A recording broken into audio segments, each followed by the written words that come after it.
Spyro, Crash Bandicoot.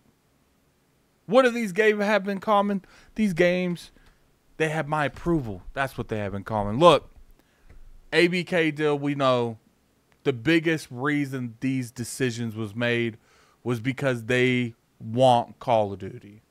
They want more games as a service on their platform. Stuff like Overwatch. They want that PC market.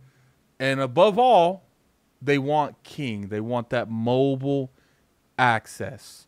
These are the reasons that Microsoft bought ABK. But these are not the reasons that I particularly want ABK. That's not the reasons that when Microsoft announced them that I got excited. I understand Call of Duty is the big boy on the block. It is one of the best ways to increase Game Pass's subscriptions because it's one of the better games, or maybe one of the best games that you can have for access to something like a Game Pass. You know, the casual market that's in Call of Duty, if you can even tap a little bit of that, it's going to lead to huge subscription growth. I believe pretty sizable amounts of hardware sold. There's a lot of people that's willing to move heaven and earth for Call of Duty. Even though Warzone is a free-to-play game, people still love the Call of Duty franchise. It can literally outsell every game in 2 to 3 months, sometimes even a month. In that month, it can outsell everything the entire year. But when it comes to me, I looked at something like Crash Bandicoot, Spyro. I looked at these games, and that's what excited me because it was something different. And even just Crash Bandicoot, as iconic as Crash is, I'm like, we can make this work, you know? That's why I was a little upset when they did the spun Toys for Bob Independent, because even though they're still most likely going to work with the Xbox very closely, I was a little disappointed that, you know, these games potentially might not be an exclusive, which at this point, you know, we understand what's going on. I always felt like when it come to Crash, you know, Banjo-Kazooie, Spyro, even if these games can't really function on their own, you can make it into like its own little mini Marvel universe. You know, Crash, Banjo-Kazooie, Spyro, all in a game, kind of like Donkey Kong 64, where you can pick which one. They have their own individual ways that they do the map. I felt like that would be a good thing. I even said that would be cool is if you put Conker as like the bad guy. Now, he's not necessarily the bad guy, but he would be one of those people that you see. He's got comedic relief. You know, he's always bickering back and forth between Banjo, Crash, and Spyro. And I thought it would be something good. Maybe he even joins forces with you towards the end of the game when the actual antagonist is shown. Thought that would be a cool concept. I don't know. Put in the comment section below if you guys agree with that. I don't know. But ABK was bought and everyone was wondering, where are those ABK deal games? Where are those Tony Hawk? Even Sekiro Shadow Dice Twice. That's technically published by Activision. I don't know if there's going to be any form of publishing issues or any legal issues that would stop them from putting that in Game Pass. I didn't see the contract being made. I don't know.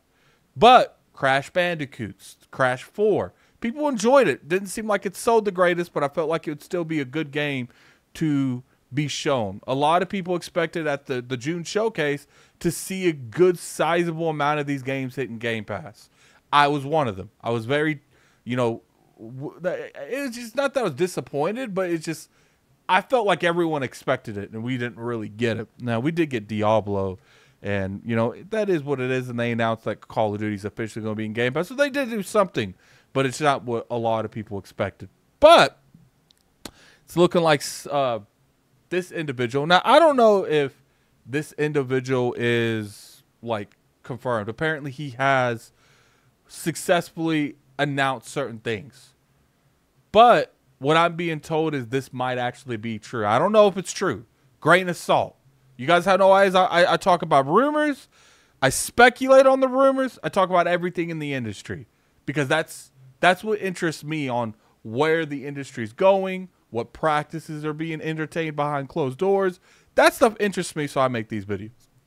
But anyway, he put in here, he said 100% confirmed that Crash Bandicoot Song Trilogy would be available on Game Pass on August the 8th, 2024. I am going to remember it because I didn't post an individual tweet about it, and perhaps some have not seen the video where I mentioned it. I give myself the luxury of confirming it as well, which is funny that like he's confirming like his own rumor. You can't really do that, my dude. But I get it. But anyway, when it comes down to it, it's like, you're looking at this, and I'm just sitting here like, maybe by the end of the year, we're going to see a lot of these games in Game Pass. I always thought it was weird when people said it's like legal issues. I don't necessarily think it's legal issues. I think there's just so many moving variables when it comes to ABK. It was easier to hold on to some of these key components and release it more strategically than they did with Bethesda. Hell, I felt like we woke up one day and Bethesda just announced like a bunch of games going to Game Pass. For the most part, everything Bethesda related is in Game Pass. And I think a lot of us expected that to be the case with ABK. We thought that these games would be hitting Game Pass relatively soon. Hopefully they're going to be doing some backwards compatibility increases, frame rate boosts, the whole 9 yards. Now that they officially own ABK and they have all those licensing and they don't have to worry about anything licensing in terms of ABK, Blizzard, or King, maybe they could actually go back and work on some of these older titles. I don't know. I know there was a lot of legal tape, a lot of red tape when they were working on some of these IPs because perhaps the publisher was, thinking about remaking these games. So why would they let Microsoft do some of the blunt work and lose sales on those potential games? So I can understand that. But it is interesting that we might actually see Crash Bandicoot on Game Pass so soon because Call of Duty Modern Warfare 3 was just put in Game Pass. It's highly rumored that Valorant is going to be put in Game Pass here soon. I don't know how they're going to do that. Valorant is already a free-to-play game. Maybe it's going to be like it is on PC where you're getting all the operators up front. I don't know. Put in the comment section below what you guys feel about that. We got Avowed coming out here soon. We got Indiana Jones coming out here soon. Xbox has a phenomenal year, especially in terms of Game Pass. I think just Call of Duty alone is not only going to raise the console sales, because I do believe that's what's going to happen when Call of Duty officially comes out.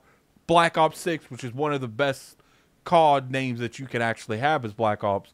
I think that people are going to go out there and buy an Xbox because they know they're going to get Game Pass with it. And I think it's going to drastically increase Call of Duty sales in general. Now, I don't know what Microsoft's expectations are when it comes to Call of Duty. I don't know. If they expect a couple million, that might be more doable. But I hope they don't expect to hit like 50 million in 1 year. That would be like a doubling subscription services. But I'm not saying Call of Duty can't do that. If there's any game on the market that could potentially double the subscription services of Game Pass, it would be Call of Duty. Call of Duty is that massive. But that's pretty much the video, guys. If you guys enjoyed this video, definitely hit that like button. It's always appreciated. You can always sub to the channel. Definitely putting out weekly content. We're getting better. If you enjoyed my topics, man, definitely go over there to Twitter or X at Lord Addict ILP. You can also follow my streaming channel at The Addict Arena. All that's in the description below. Want to appreciate everyone for coming through and all the support you guys continue to give me. I hope you guys have a good day. And with that being said, have a good one. Man, Call of Duty first and now Crash Bandicoot. Everyone getting what they want, man, including myself.